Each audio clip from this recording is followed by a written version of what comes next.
Welcome to Uncovered Biblical History and Traditions, the channel dedicated to lost stories of the biblical past. Discover stories of pre-Christian historical roots, biblical legends, lost church history, and forgotten historical characters of faith. It is very helpful if you hit the like, subscribe, and share.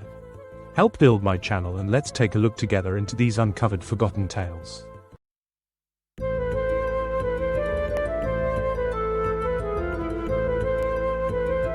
Imagine this: it's 1901, and archaeologist Dr. Petrie stands before the massive altar stone of Stonehenge, his hands trembling not from the English cold, but from anticipation. With tremendous effort, he lifts the ancient megalith that has guarded its secrets for over 3 millennia. What he discovers beneath will shatter everything historians thought they knew about ancient Britain and its relationship to biblical Christianity. But that's just one piece of an extraordinary puzzle that scholars have been quietly assembling for decades, a puzzle that reveals one of history's most remarkable religious mysteries. Across the globe, from the windswept moors of Scotland to the remote islands of the Pacific, mysterious stone circles dot the landscape like ancient fingerprints. These monuments, Stonehenge, Avebury, the circles of Stennis in the Orkneys, have puzzled archaeologists for generations. Who built them? Why? And perhaps most intriguingly, why do they all seem to follow the same architectural principles, as if their builders shared some common knowledge, some unified purpose that transcended geography and time? For decades, these structures remained archaeological enigmas, their secrets locked away in megalithic silence. Discoveries crack open their mysteries, revealing something far more extraordinary than anyone dared imagine. These weren't just ancient calendars or primitive temples. They were the cathedrals of a sophisticated religious system that may have been preparing the British Isles for Christianity centuries before the first missionary ever set foot on British soil. The story begins with numbers that stagger the imagination. To date, archaeologists have opened 485 graves within the confines of these ancient stone circles, graves of priests who served in what can only be described as the Westminster Abbey of prehistoric Britain.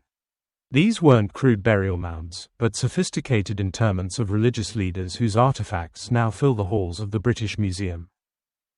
Among these treasures lies one artifact that changes everything: an ornate breastplate discovered at Stonehenge, still positioned exactly where it had been placed on its owner's chest over 3,000 years ago. The breastplate isn't remarkable simply for its age or craftsmanship, though both are extraordinary. What makes this discovery earth-shattering is its design. It's virtually identical to the breastplate worn by Aaron, the high priest of Israel, as described in meticulous detail in the Old Testament. Dr. Petrie's investigation beneath Stonehenge's altar stone provided another crucial piece of the puzzle. Contrary to centuries of speculation about barbaric human sacrifice, he found only the carefully arranged bones of cattle, evidence of a sophisticated religious system that practiced animal sacrifice in a manner remarkably similar to Old Testament worship. But how could ancient British priests, isolated on their fog-shrouded islands, possess religious artifacts and practices so closely mirroring those of biblical Israel? The answer lies in a historical connection so extraordinary it reads like ancient fiction, yet is supported by both archaeological evidence and historical records. The key to this mystery lies in ancient Middle East, in the time of the biblical patriarch Abraham. Historical records preserved in the annals of Britain speak of a man known as Hu, a figure who introduced the religious system known as druidism to the ancient peoples of Britain. According to these records, Hu wasn't just any religious teacher. He was a contemporary of Abraham himself, hailing from the same region of the Middle East, and remarkably, appears to have been a personal friend of the biblical patriarch. This revelation transforms everything scholars thought they knew about the origins of British religion. Rather than being an isolated pagan system that developed in Britain, Druidism was actually an offshoot of the same religious tradition that produced biblical Judaism. The priests buried at Stonehenge weren't worshipping foreign gods, they were serving the same divine being revered by Abraham, Isaac, and Jacob.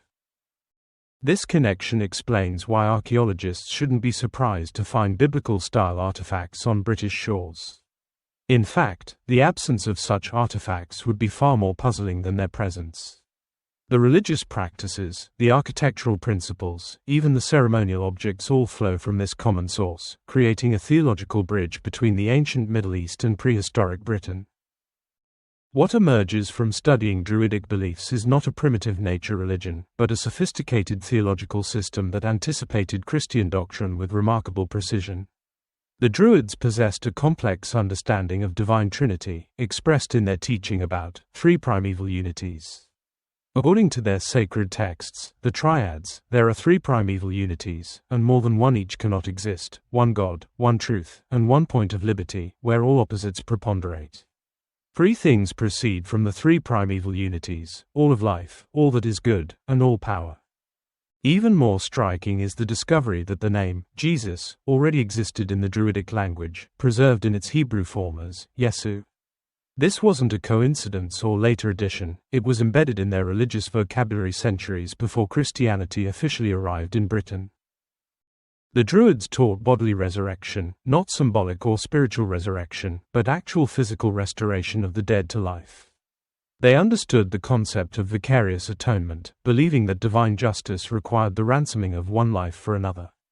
As Julius Caesar documented in 54 BC, the Druids teach that by no other way than the ransoming of a man's life for the life of a man is reconciliation with divine justice of the immortal gods possible. Caesar also noted that the Druids made the immortality of the soul the basis of all their teaching, holding it the chief incentive and reason for a virtuous life. The historian Hume would later observe that no religion has ever swayed the minds of men like the Druidic, testament to the power and sophistication of the theological system. Perhaps most remarkably, both the Druids and the Israelites were expecting the same divine deliverer. While the Israelites symbolized their coming Messiah as the branch, prophesied by their seers, the Druids represented their expected Savior with mistletoe, calling him the healer of all ills. Both traditions were watching for the same figure, a divine healer who would restore what had been broken and cure what had been corrupted. This shared expectation wasn't coincidental. It reflected a common religious heritage that linked the stone circles of Britain to the temples of Jerusalem, the Druidic priests to the Hebrew prophets, and the ancient British hope to the promise given to Abraham in distant Babylonia. The Druids have often been mischaracterized as primitive sun worshippers, but this reflects a fundamental misunderstanding of the true nature. They were accomplished astronomers whose sophisticated understanding of celestial mechanics was integral to their religious practice. Their stone circles weren't crude altars for nature worship, but precisely calibrated astronomical instruments that demonstrated their advanced scientific knowledge. Unfortunately, ignorant observers throughout history mistook their astronomical expertise for idolatry, leading to centuries of misrepresentation. The truth is that the Druids combined rigorous scientific observation with profound theological understanding, creating a religious system that was both intellectually sophisticated and spiritually profound. When Joseph of Arimathea arrived in Britain as Christianity's first missionary to the islands, he didn't encounter religious barbarians who needed to be converted from scratch. Instead, he found a sophisticated priesthood that had been prepared for his message in ways that must have seemed miraculous.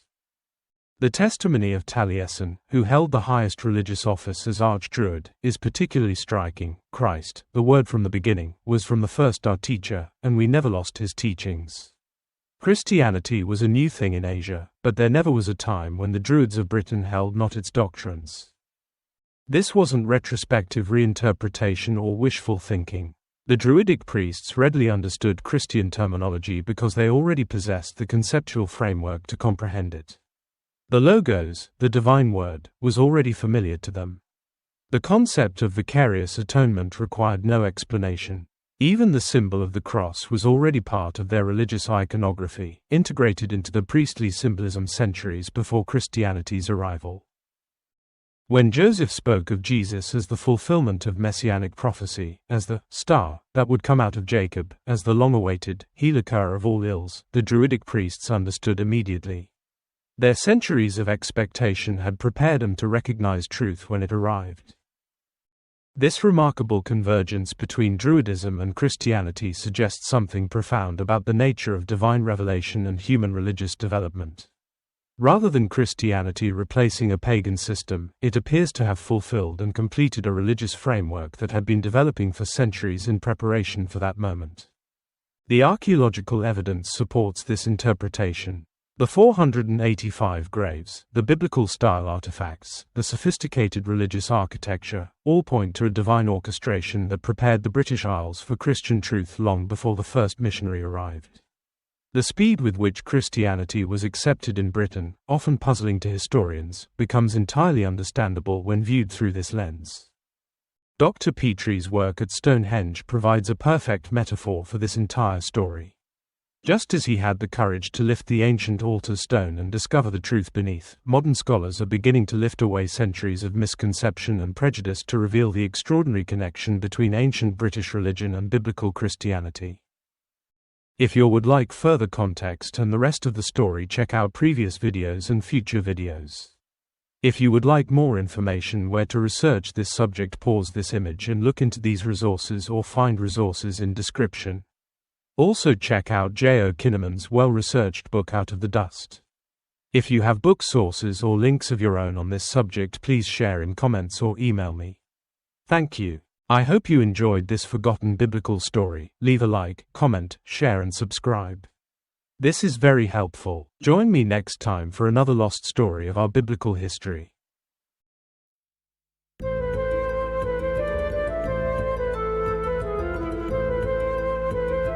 Thanks for watching. If you enjoyed this video, don't forget to like, comment, share and subscribe for more great content. Hit the notification bell so you never miss an update. See you in the next video.